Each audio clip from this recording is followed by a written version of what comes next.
For anyone who is keeping up with my reviews of the animated series Medabots, you may remember that in my review for the episode Running Scared, I said that I would no longer be reviewing episodes of Medabots and that I would be putting out reviews of episodes of Batman the Animated Series and Young Justice at a faster rate.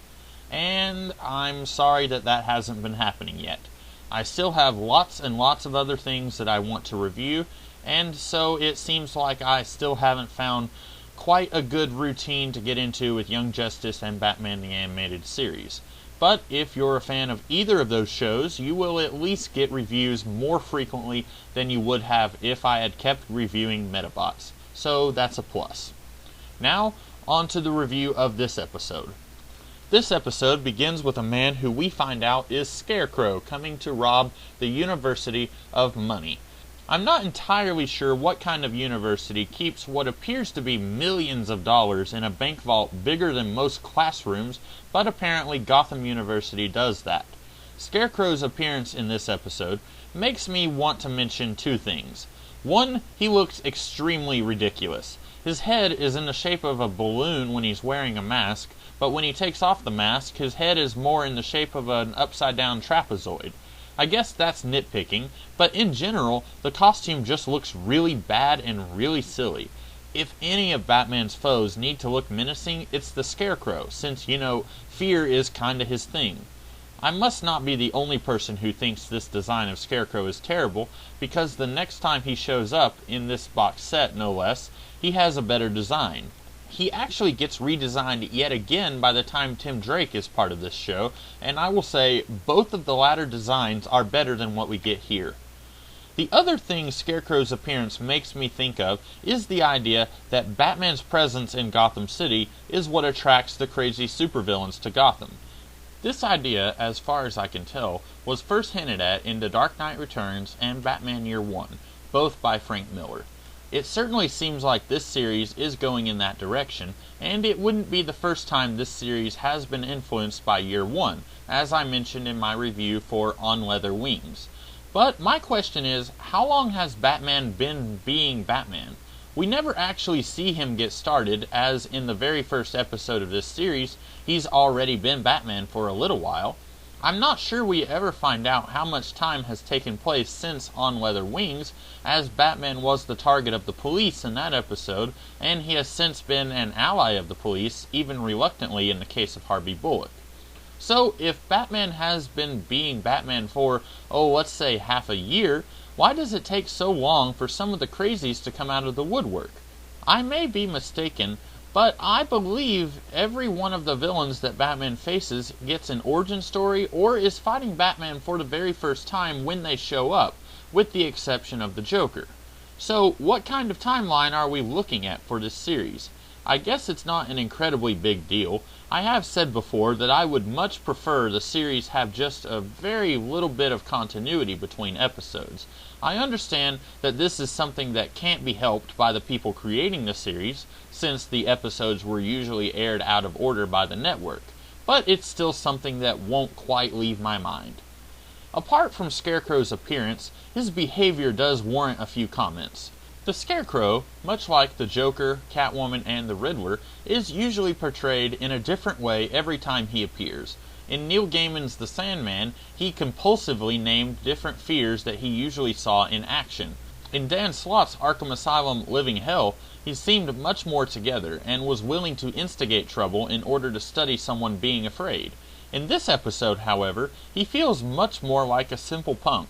Sure, he tells his henchmen in some clunky exposition that he has always been fascinated with fear, but other than what we see in the flashbacks, Scarecrow really seems to only use the fear toxin as a means to an end, which is destroying Professor Long, his former boss, and the university, his former place of employment.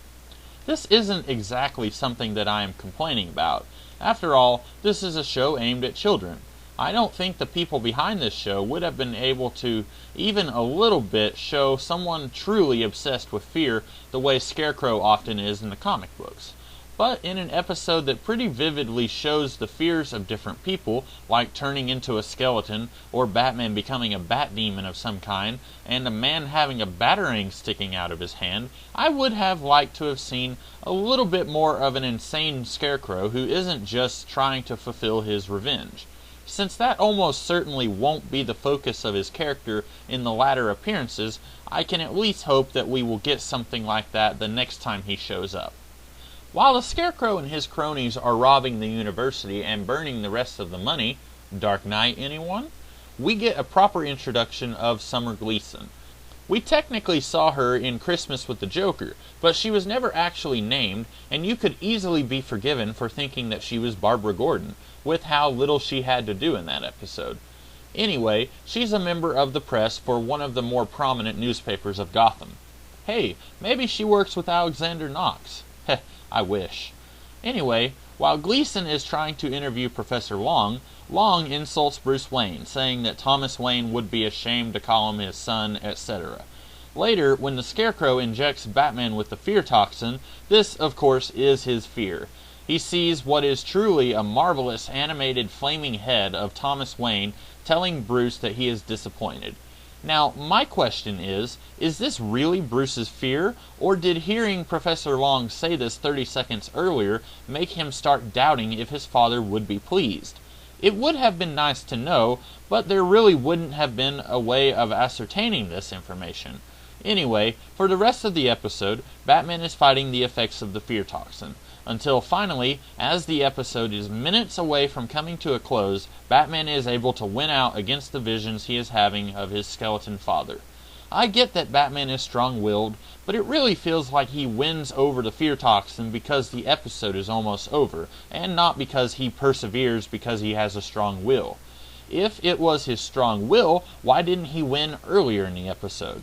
Again, this is something that can't really be helped, but it bugs me mostly because I know the people behind this series can do better. But maybe I should give them a little bit of slack, as this was really early on in their career of doing this.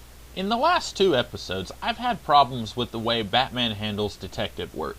In the first episode, all of the detective work is done by scientists at the university. And in the second episode, the only reason Batman was able to come out victorious is because the Joker gave him a giant hint. In this episode, and in many, many other Batman stories, Batman doesn't really do any detective work at all for himself. He just feeds information into his supercomputer and has it do some cross-referencing. I have never been a huge fan of Batman as the world's greatest detective, because I've never really seen a writer who is smart enough and adept at creating mysteries that are difficult, which is not an easy task by any means, and also writing a man who we can believe is the greatest detective. This is why I prefer other aspects of Batman to be played up against the world's greatest detective, because I've seen very, very few writers be able to pull this off adequately. And to try and do so in 22 minutes would be even worse. So while I don't think anyone could do a Batman as a great detective under these circumstances, I'm not going to give this a free pass, as I think the best way to avoid this kind of issue is to not do detective stories. There are plenty of other ways to do Batman stories without trying to have a mystery for Batman to let his sidekick, the computer, solve. There's really not much more to talk about here. I find this episode to be pretty enjoyable. Maybe not as good as On Leather Wings, but better than Christmas with the Joker, I think. If you are interested in other connections with other pieces of the Batman mythology, we do get to see Bruce visit the grave of his parents, which is quite reminiscent of him doing the same in the later graphic novel The Long Halloween. Although, in my opinion, it is much more effective and efficiently done here than it was there. Overall, I'd say this was a pretty good episode of the series, and I look forward to watching more. I do hope you enjoyed this review, and if you did, be sure to like, share, and comment. And if you have suggestions for other things that I should review, send them to me. I don't make any guarantees, but I will see what I can do. See you next time.